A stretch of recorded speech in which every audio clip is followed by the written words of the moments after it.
let's give it a go.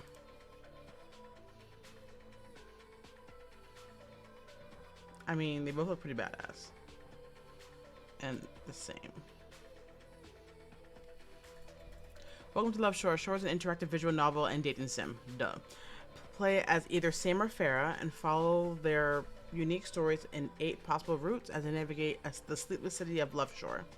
Each route has 4 possible plot lines, depending on your choices and who you interact with. Sam and Farah have their own unique base stats that will help, or make it harder, for you to get certain scenes and interactions. There's also an overlap and approval rating. Watch it rise and fall based on your choices. Everything matters, so make the most of it. Be ready to find new, unique ways of engaging with the stories. What's more, Love Shore has dating sim features, but does not require you to partake in explicit sexual content or romantic scenes if the player chooses not to. You will always be given the option prior to the scene and can opt out without it affecting the majority of storyline. That's kind of cool, and the route choices. That's pretty cool. Play love story the way you want to. I like that. Oh, there's more. Love Shore has common visual novel mechanics. Click enter, space, or the arrow in the dialogue to advance the story. The play and the fast forward button under the dialogue box can help speed the replays. The options opens up a menu to allow some customization of gameplay. Quick save lets you save where you are so you can pop back into it. Load, you did okay. Love Shore is still in development and this is a demo, so all features are subject to change for improvement. Noted. Content warnings. Ooh, violence, body horror, blood gore. Oh, good to know.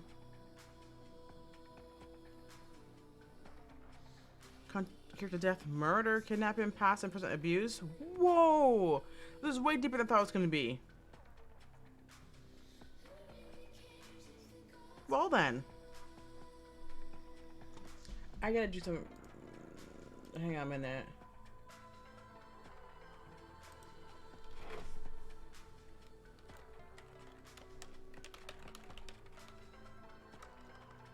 Oh, hello?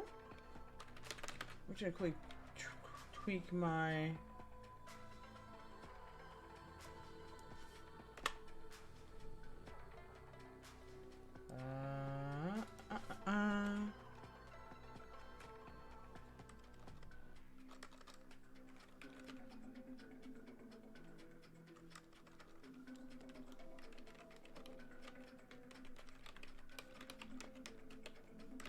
Okay. I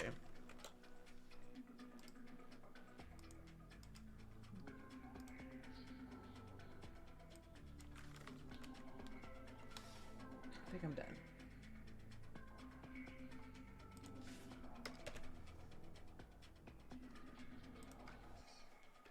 Okay. Okay. Noted. Thanks for the heads up, man. I had no idea. The year 30XX. Love Shore, a shining beacon of technological advancement, faced an unexpected threat. Fertility crisis on the rise? Despite the city's overwhelming confidence, its bright neon lights, and considerable tourism, the packed urban oasis was ill-equipped to deal with the Prey Beer event. With an infertility scare plaguing its citizens, Love Shore faced the biggest crisis of its time. A new savior, Life.S. Either by divine providence or cruel chance, Life.S arrived. With the promise of creating life and keeping it healthy, beautiful, and young, Life.S took organic bodies and placed their essential organs into inorganic ones, breathing life through machines and wires. Oh boy. It saved my family, I suppose. Gave them a healthy daughter. That's probably you. One that could help provide for her human parents. Life.S saved 100 lives in Love Shore, made 100 S-humans who represented a new wave of advancement in the city. And yet, the Prey Beer event had passed. The company had failed, vanishing into obscurity. Life.S was dead, but all us, the leftover S.humans? Oh boy. I never knew the fall of Life.S. Like, how long did it last? We were more alive than ever. But that didn't last long. I thought my life was over after my body was shipped back home. My mind was organic, but my body wasn't. I thought humans were supposed to be tougher than this. That's me. That's me.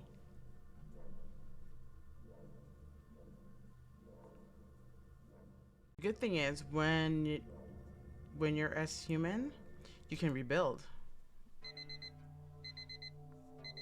Oh, what the hell? Oh yeah. Alarm clock. I reach over and slap the snooze button off before my heart rate spikes any further. Staring at the ceiling, just breathing. Easy, just relax, kid. Kind of forgot about alarm clocks, right? The early morning light seeps through the dusty blinds I'd pulled shut last night. The night I'd finally gotten home from prison. Wait, what? I don't even think I have any food lying around. Real prison, like, because you're not human in prison. Anyways, I digress. I heave myself out of bed, my shoulders still feeling stiff and unwieldy from the new freedom of motion. Hibernation for months on end on a cold concrete prison cell bench really doesn't do wonders to your joints. I knuckle the tensions out of my prosthetic knees, flexing the spring-loaded tendons as I go. Well, shit. Things weren't looking good. The tendons were way too tight, and I could feel the ball joints in my ankles grinding against the supports. Yep. Looks like nobody had bothered to rotate or oil the prosthetics while I was in hibernation. Typical. Farah? Farah, are you in there? I hobble from my seat on the edge of the bed. The nerves where my legs and the prosthetics twinge as I go. Ow, damn it. Wait, what was that? Talia? Oh, she's pretty. Ooh, what's this? I want that. What's up, asshole? I thought I told you to call me when you were getting released. Talia, my oldest and best friend from my time in the military. She's in her early 30s, but has the energy of a 19-year-old. I'm still not sure how she does it. Sorry, my phone was dead, and they kind of just tossed me in a cab and sent me on my way home.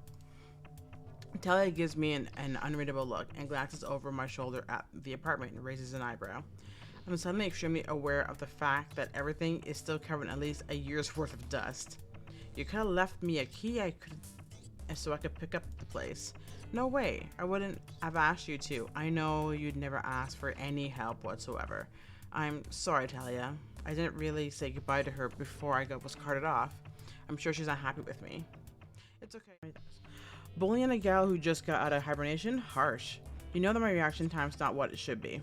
I'm sure you can take it. She rolls her eyes at me, and we sit on the edge of the bed, still messy from the night previous. So, you definitely don't have anything to do today?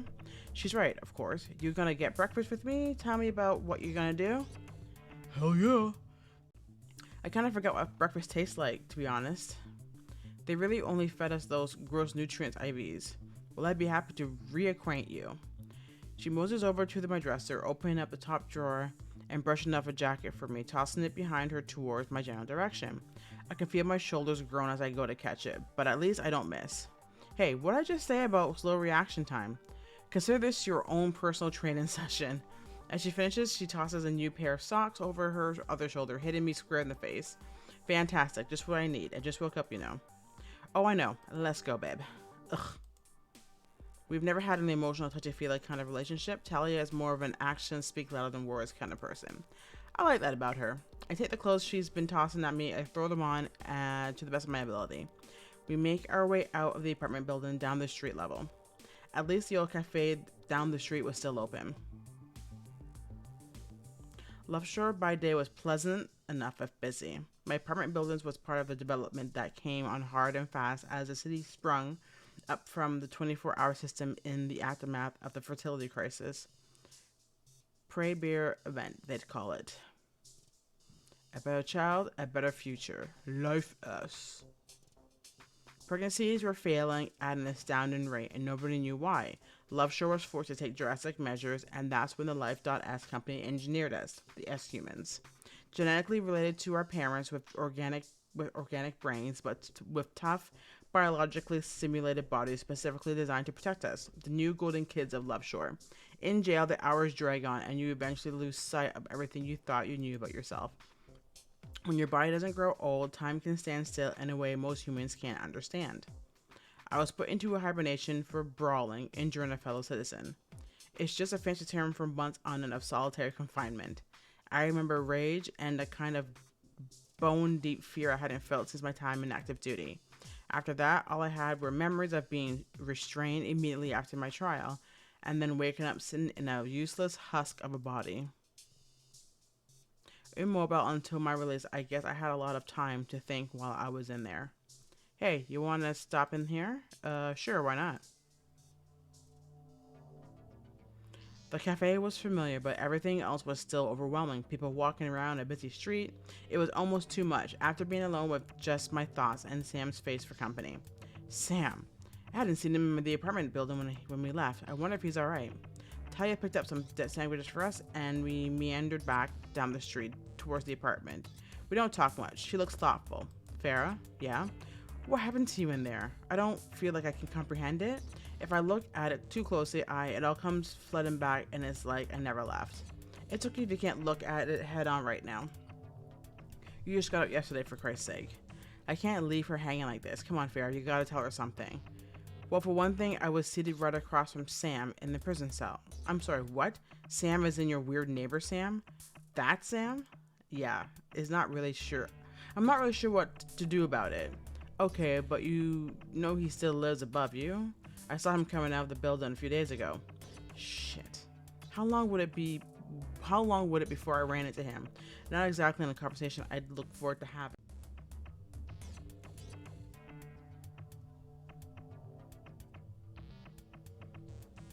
That's awesome. Okay. Oh, great. I better drop you back off soon. I got a meeting at the VA to facilitate. You really never stop, huh? Couldn't pay me to stop, huh? After Talia heads off, I make my way back home. I couldn't think of much else to do besides sit at my kitchen table and eat my damn sandwich and wash some of the dust off of my dishes. Cleaning up things felt good, felt productive. The sensation of soap and water on my hands is weird. It still feels foreign. By the time night falls, I'm itching for something else to do. Maybe going to Persephone's would be a good distraction. I grab my jacket and head back out.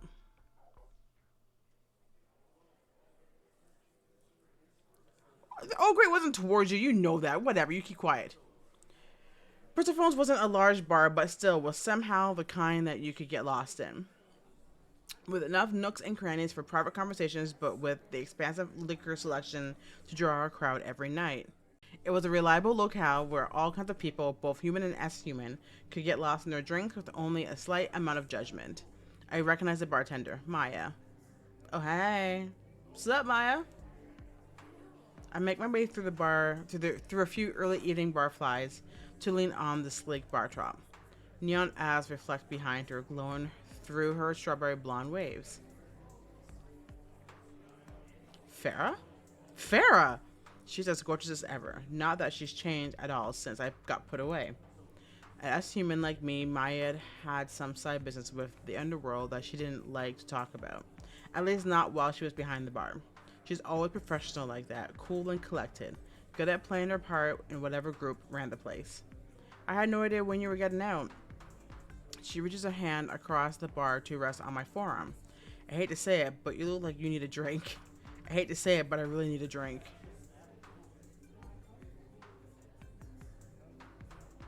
I'm good, done the lawn, gonna count how many new niece photos I got. Nah. Nice. I think I can help you out with that. Same as usual? At this point, I think I'll take anything you got. She poured me a good-sized rum and coke and gently slides it across the bar to me. She looks inquisitive.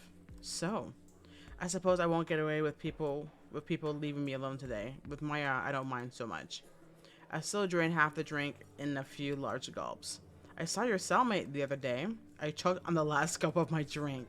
You what? How did you know? Sam, right? I guess you could call him a regular around here. We have mutual friends. For fuck's sakes. Of course he was. Sam had been released a few weeks before I was. Oddly enough, that part of my sentence had dragged on the longest of all. I didn't think it was possible for silence to get any lonelier. He mentioned you all of once. I was surprised that he even admitted that he knows you, but he also knows we talk.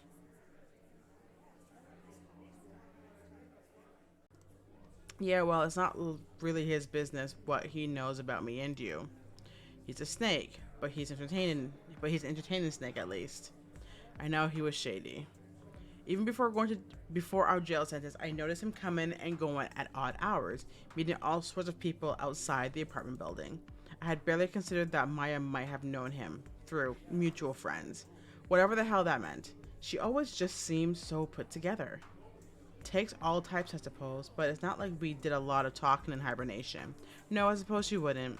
I drank the rest of my drink as fast as seems courteous and pushed the glass across the counter. Thanks for that. I'll get you back when I can start collecting my disability checks again. Maya waves a hand loosely. Don't worry about it. It's on the house today. I turn to exit the bar, and when her voice echoes after me, sending a chill down my spine. And Farah, welcome back to Love Shore. Much as I hate to admit it, Maya makes Persephone's an attractive place to be.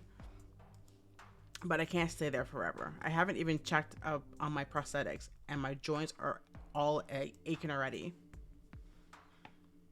The clinic, like the rest of the city, operates on a full 24-hour schedule, with the underground business taking over the town at night.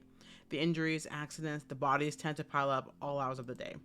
The building is one of the biggest in Love Shore, and luckily the people like me, the staff usually features at least 1 or 2 S-Human specialists on call for when we come in with any odd damage to our bodies.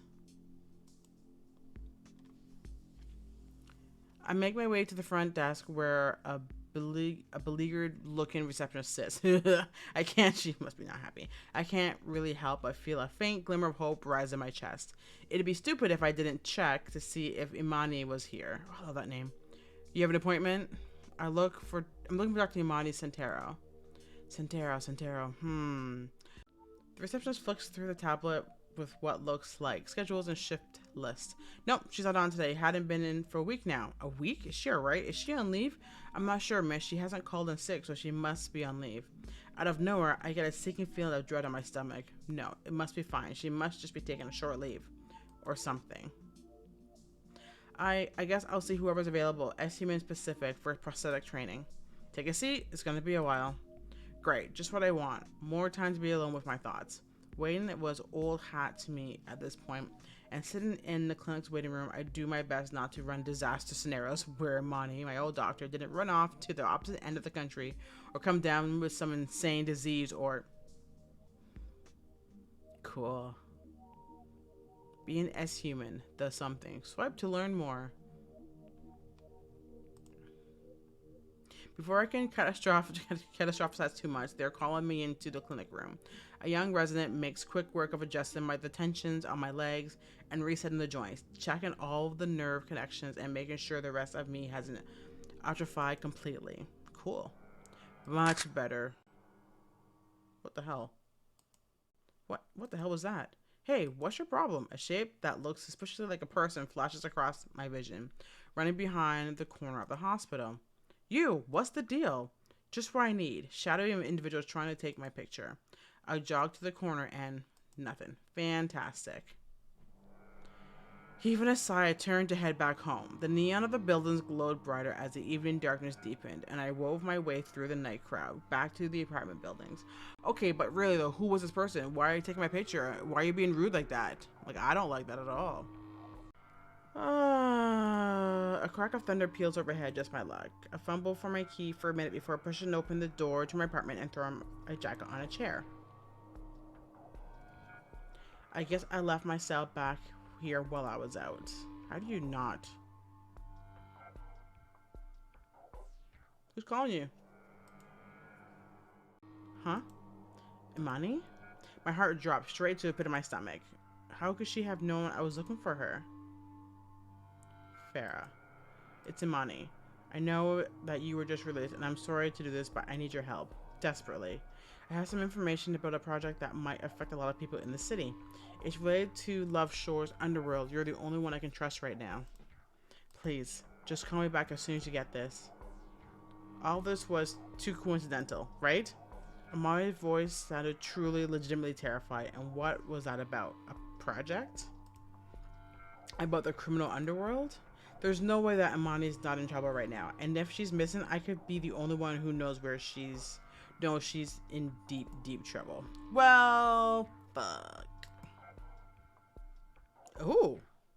Listen, if this turns out to be some simulacra nonsense, I am shutting this game down. Full disclosure. I'm not no. No. What the heck? I should try and call her back and see if she can get to her phone. The phone rings and rings and rings some more. Leave a voicemail. I should leave her a message. If she can still get to her cell, at least she'll know I'm looking for her. Imani, is me, Farah. I'm going to find you, no matter what. Hang tight. I'm on my way. Stay safe. Please. So I have to try someone else. Sam has some connections to the underworld. Okay, well then can you call Sam? This was bound to be awkward, to say the very least. Here we were, two people who barely ran in the same circles, and I was about to call him up to hunt down some crush. Ugh. But if anyone knew where someone would go and hide in Love Shore, it would be Sam. I know we don't want to call Sam, but okay. Now, hello? Who is this? Hi, is Farah from jail? Oh, how the hell did you get this number? He sounds agitated, jumpy. Friend of a friend, I kind of need to ask for your expertise. Oh, come on, we just got out of jail. It's not illegal, I don't think. I'm trying to go straight, not like that, but you know, following the law or whatever. Besides, I'm kind of busy. Someone I care about is in serious trouble and she's gone. I don't know how I'm going to find her. I can tell that my desperation is bleeding through, but I need him to know that I'm not fucking around. Fine, but nothing in this world is free. A favor then, I'll help you out with something when you need it. Bold of you to think I need your help, though you're in luck. I'm banking on that favor right now. Can you come over for your viewing? The porn shop? What the hell? Fine. All right, we have time. I gotta go. What's happening? What?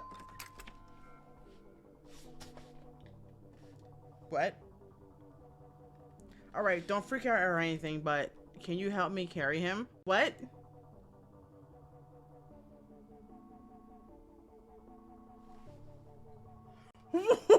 This just escalated from a 0 to a 50 so fast. Also, he's kind of hot. But what just happened? There's a man who was shot dead in a porn store. What? Is he a cop? He's got the... Alright, we're just gonna... Oh boy. Thought you were going straight, Sam. What the actual hell? No offense, but you better have some impeccable help for me once I get this done with this. Whoever this is. Relax, he's not dead, I think. Haha, very funny. Did you shoot him? Oh, no, hell no. He just kind of stumbled in. Questions later. Let's get him back to my place. Your place is a shithole. We managed to heave the stranger onto the only clean space in Sam's apartment, the bed. Sam seems scared. He goes to touch the man's chest, but I stop him. I've been through too much this evening to put off Amani much longer. Alright, so what's the deal? You seemed worried on the phone. It's about someone I know. Dr. Amani Santero, you've heard of her? Yeah, the estimate specialist, right? Well, she was doing a variety of experiments for ones that apparently could have gotten her in trouble. I got this weird voicemail. She said she needed my help, and I don't know if she has anyone else to help her. I feel a lump forming in my throat, but I will back it down. Just get that fear sick in your stomach. There's no way I'm going to cry in front of Sam, especially when he made me help carry a half-dead body to his house. I think I can think of some people who might know where she would be. No promises, of course. I'll ask around. You could try Ganesha Demolition, SU Information Hub, or Pressiphone, the lady behind the bar. Who will it be? I've already spoken to her friends. I haven't been here yet, but she's my friend. Alright, I'll look around for you. If he ever wakes up, anyone ever tell you got a real way of words? Just speaking the truth, pal. Maybe I should cut him some slack. He's worrying his bottom lip and won't stop glancing back over the dead guy. Listen, I don't know shit about human medicine. I know you don't need to do this, but can you help him at all? Alright, fine, but because he looks really fucking terrible, not because you asked. I had learned some basic field medicine in my old file. Nothing too crazy, but enough to keep the nearby human soldiers in one piece until they could get a real medic. Thanks. Whatever. What do you need? Tweezers, some alcohol, a needle, and thread. Oh, and gauze. Lots of it. On it. I couldn't leave this guy alone with Sam, who still looked half ready to faint. As Sam scurried to get the necessary equipment, I set to work cleaning up the wound. Someone had to help him. I left the apartment with the cell numbers Sam had left me, plus a few new bloodstains on my jacket to show for it. Turns out helping move a body takes a hell of a lot of time. I've got about 20 texts from Talia wondering where I am and why I didn't show up to her VA meeting this evening. Shit, I totally forgotten. Hopefully she won't hold a grudge for too long. Yeah, right. I woke up groggy and disoriented and only slightly more hopeful than before. The previous day seemed like some kind of horrifying nightmare. I could barely remember scraping the blood out from under my fingernails before falling back into bed. Ugh. At least my legs were less stiff than before. I had to do something, a mission to complete. But another day had gone by and I hadn't made any progress on finding Imani. But first, coffee. Pulling out my phone felt like an out-of-body experience. I was activating it for what feels like the first time without the goal of a quick call. Right? Right? Her friend Talia? Talia. Gorgeous. Everyone in this game so far I've seen, gorgeous.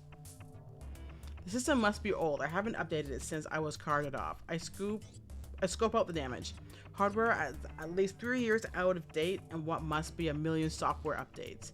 Let's see what I can find. Imani Santero, MD.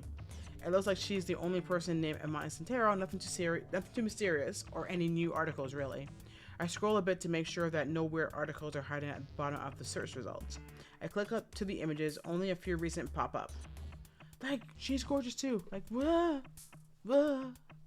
She looks pretty much exactly as I remembered her, although the last time we met, she definitely had heavier bags under her eyes. She always looked so tired. That was until you got her talking about research.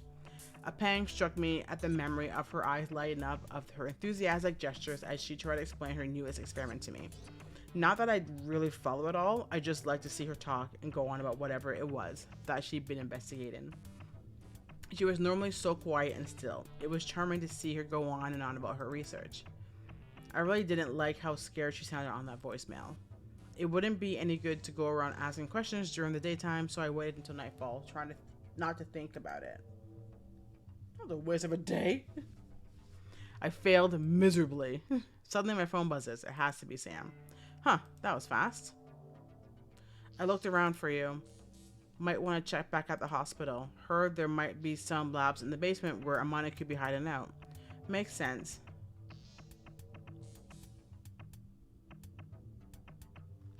I do want to thank her. I want him on my good side, but like I don't want him to be Thanks, Sam. It'd be nice. Guess I gotta put on some pants. Put on some pants, Farrah. The night felt chillier than usual, but Love Shore was busy coming to life. The second shift of his 24-hour cycle waking up once again. I tried to avoid attracting attention as I headed back to the medical district. The hospital was still on the outskirts of town, but I've been there often enough at all hours not to get nervous visiting after dark. Still, I couldn't shake off the creeping feeling of anticipation that had been growing since Sam texted. Here goes nothing. I wandered down to the bottom floor, trying to look casual, finally coming to an unlocked door at the very end of the bottom floor. The door was metal, solid, and almost importantly, locked. And nobody seemed to be willing to open it. The lock is an older number, but not too different from the ones we were taught how to disable. Right, just like basic training. Maybe someone in the office will get the lock looks like a weak spot. Having a preternaturally tough body meant I'd never met a door I couldn't kick down. Fortunately, that also meant I definitely wasn't as good at picking locks as I was at breaking them in half. Okay, still, it was a hospital, right? After 15 agonizing minutes with 2 bent up paper clips, the lock springs free. The entrance is pitch black. I don't like this at all. The basement was clearly part of a pre-primary foundation of the building. If there were labs down here at all, they weren't the state-of-the-art patient-facing room I usually was privy to. A few motion-activated lights flicker on above me, and I feel my hands tighten to fists despite myself. Who knew who or what was down here with me? Imani? She there? She looks rough.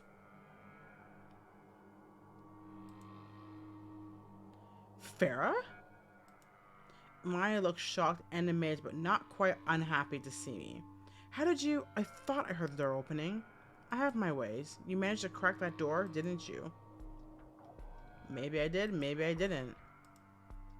That's what I like about you, Farah. You can't help but be anyone but yourself. She reaches up to brush a cobweb off the shoulder of my jacket. My shoulder tingles when she touches it. Ugh. I didn't know my artificial skin could do that. I'm low. I didn't know my artificial skin could do that. She brings me over to a metal table. For a long time, I've been confused about how to square the spoken reality of Love Shore with what people actually do. Huh? The S-humans, the gods. Do you seriously think they're not connected? I don't know. You must think they are. You clearly worked hard to find me. What do you want to do? Maybe there's someone who can help us. I'll make a call. There's no service down here, and even if you did, who would you call? Persephone. You've got friends in high places, I see. More like friends of friends. She seems more at ease, more relaxed around me, feeling bold. I pull up a stool at the table where she's showing off her research. It feels intimate. I feel privileged to be able to be so close to her. It's intoxicating. I feel the need to say something back to her, something that will let her know how I feel. I was worried about you.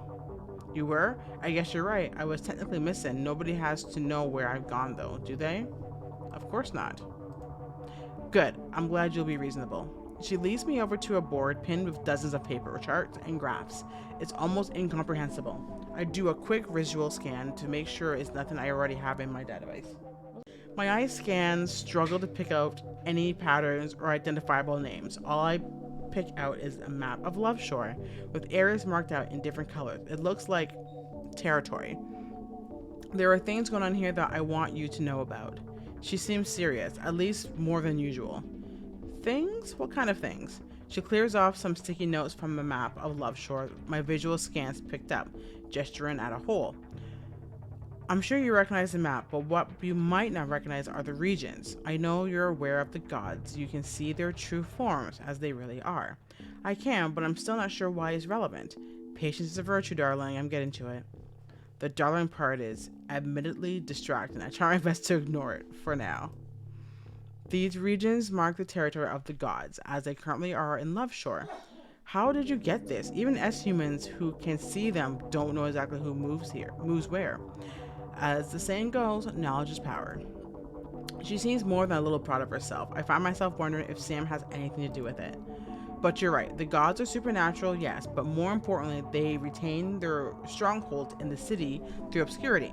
They hide behind false forms, behind false fronts to their businesses, all to keep the power. And to keep humans in the dark? Absolutely. They form gangs, businesses, ways of moving so the humans won't realize how they're being influenced. Her tone turns bitter, but she continues on. My research, as it is now, is dangerous because I'm trying to uncover the structure of the god's power, which has been hard enough on its own. She grits her teeth, and her normally passive face for once is showing her apparently pent-up frustration. I've been threatened by a variety of agents, Farah, which is why I need your help. I can't continue on my own. I've been stuck down here in this lab making research plans, but I need boots on the ground. I'm guessing that's where I come in? I was thinking of your boots on the ground in particular, yes. Are you certain I'm the one to help you? I can't think of anyone I'd rather have. Aww. Wait, is that it? Are we done? You son of a bitch. Are we done? No!